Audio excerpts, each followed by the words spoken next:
Master mind असेल ते कुणालाही आम्ही सोडणार नाही. दादा एवढीच करतो मी तुम्हाला आम्ही अजिबात कुणाला सोडणार नाही.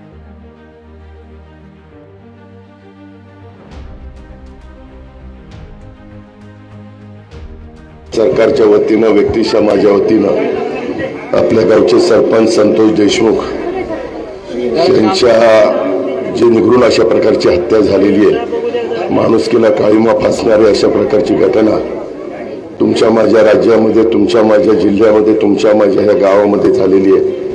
त्याचं अत्यंत दुःख आपल्याला सगळ्यांना आहे. आणि या संदर्भात मी तुम्हाला हाच विश्वास द्यायला आलेलो आहे की कुठल्याही परिस्थितीमध्ये इथं कुणाचाही राजकीय हस्तक्षेप त्या ठिकाणी होणार नाही. जे जे दोषी असतील त्यांच्या पूर्णपणे संपूर्ण चौकशी व्यवस्थितपणे करून त्या दोषींना फाशीची शिक्षा होईल. आणि पुढच्या सगळ्याच्या संदर्भातले त्याचा मास्टर माइंड देखील कोण असेल तर त्याला देखील त्याच्यामध्ये सोडलं जाणार नाही. याच्याबद्दलची ग्वाही मी आपल्याला सरकारच्या तर्फे देखील सांगतो आणि मी माझ्या वतीनं देखील आपल्याला सगळ्यांना सांगतो. या संदर्भात बऱ्याच वेगवेगळ्या प्रकारच्या चर्चा चाललेल्या आहेत. लोक चर्चा करतायत. ह्याच्यातनं वेगळे काही कायदा सुव्यवस्थेचे प्रश्न निर्माण होण्याची शक्यता पण नाकारता येत नाही.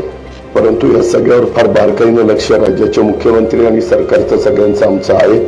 मुख्यमंत्र्यांनी कालच आश्वासित केलेले सभागृहामध्ये जे सर्वोच्च सभागृह आपल्या महाराष्ट्र राज्याचं आहे त्या सभागृहामध्ये त्यांनी शब्द दिलेला आहे. आमच्या सगळ्यांच्या चर्चेतनं शब्द दिलेला आहे की कुठल्याही परिस्थितीमध्ये ह्याच्या दोन प्रकारच्या आम्ही चौकशा करतोय. एक, कुणाचाही दबाव येऊ नये म्हणून वरिष्ठ पोलीस अधिकाऱ्याच्या उपस्थितीमध्ये त्यांच्या मार्फत देखील आम्ही चौकशी करतो. आणि त्याच्यात कुठली शंका कुशंका राहू नये म्हणून दुसरी न्यायालयामार्फत देखील, न्यायाधीशांच्या मार्फत देखील आपण त्या ठिकाणी चौकशी करतोय.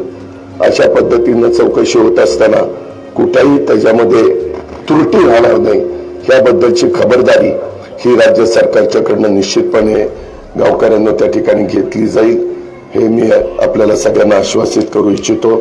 व्यक्ती समाजाच्या वतीनं, सरकारच्या वतीनं आणि सर्वांच्याच वतीनं जे संतोष देशमुखांचे दुःखद अशा प्रकारची घटना घडली त्यांना मी या निमित्तानं भावपूर्ण श्रद्धांजली अर्पण करतो. त्यांच्या पत्नीवर, त्यांच्या मुलीवर, त्यांच्या मुलावर, त्यांच्या वडिलांवर, त्यांच्या आईवर, त्यांच्या बहिणीवर, त्यांच्या मेवण्यावर, या सगळ्या कुटुंबियांच्यावर, त्यांच्या भाऊजाईवर, त्यांच्या भावावर जो काही आघात झालेला आहे त्या दुःखातनं ते सगळं सावरण्याची परमेश्वर ताकद देव, शक्ती देव अशा प्रकारची प्रार्थना ही परमेश्वरच्या त्या निमित्तानं करतो. आणि मी खरोखरीच मी गावकऱ्यांना शब्द देतो, तुम्हालाही माहिती आहे की मी काम करत असताना कुठेही काम अर्धवट त्या ठिकाणी सोडत नाही.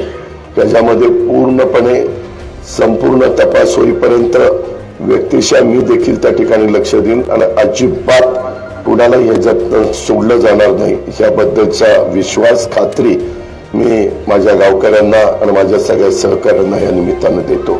धन्यवाद.